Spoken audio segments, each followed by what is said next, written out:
Davis Hanson is a senior fellow at the Hoover Institution, and he joins us tonight. Professor, thank you very much for coming on. So we've really passed the stage where we're debating what these boys did or did not do, or the other participants in the moment did or did not do. This is really a debate over whether some groups are good and others are evil. Is there any resolving a debate like that?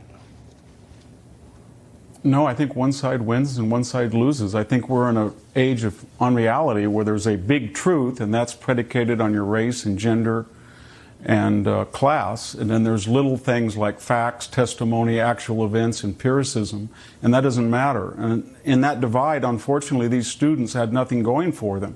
They were white, they were male, they were Catholic, they were at a pro-life demonstration. They had hats on, and Mr. Phillips had everything going for him. It didn't matter where he lied about almost every circumstance that he was involved in. The 8 videos could not be corroborated with what he said in various interviews, but he posed as a diehard hero in Vietnam that had fought for smarmy little Rhett Kavanaughs like these kids. And once that narrative took over, that was the truth. And had the kids been of minority ancestry, or had they been at a pro-life, pro-choice, or they had pussy hats on, or they'd been female, then, and had Mr. Phillips been white and a real combat veteran who was, you know, humming a country western song and did the exact same things, then all of these people would have weighed in a different manner, because that's right. They wanted to get in on the social media lynch mob because they understood that they could virtue signal, and the preponderance, the heft, the centrifugal force in this era that we live in is with identity politics. So whether it was Mr. Morrissey, the Disney producer, who was actually tweeting that they should be put in a wood chipper and then illustrated what would happen to him, he understood that the Disney corporate world would reward that behavior, and if he had did something else, they wouldn't, and they would excuse that if he was wrong.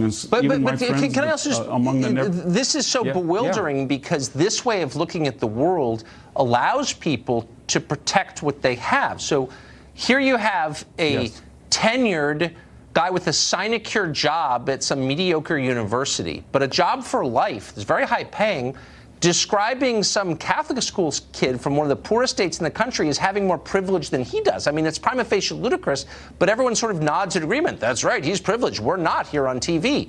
Like, well, they do. How does that stand? Because they don't believe in anything. They understand. They put their finger in the air and they see where are the career rewards and where's the downside.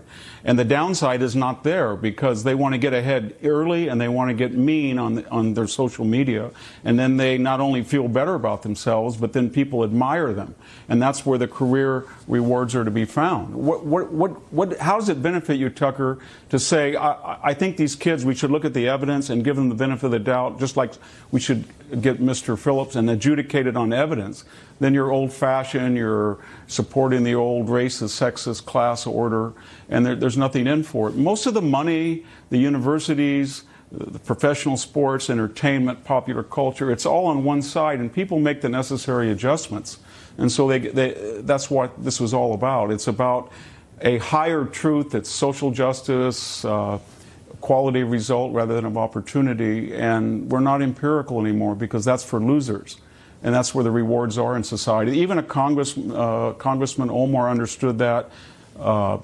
Everybody understood that. And that's why they wanted to get on record as early as they could and as mean as they could that their fides was on question. They're just like the mob in the French Revolution about 1790 during the Jacobin Robespierre phase or ancient Athens. And when you get in these revolutionary cycles of extremism, then yes, today's extremism, putting somebody's head in a wood chopper, is yesterday's passé moderation. It's just a spiral. And that's what we're in. And it's going to continue until somebody stands up and says, I'm not going to take this anymore. I'm going to say what I want. Shame on you. And you're going to be fired. You're going to be sued. You're going to be held accountable. But we haven't got to that point yet. Well, I hope we get there soon. Professor, thank you very much for that. I do too. Thank you for having me, Tucker.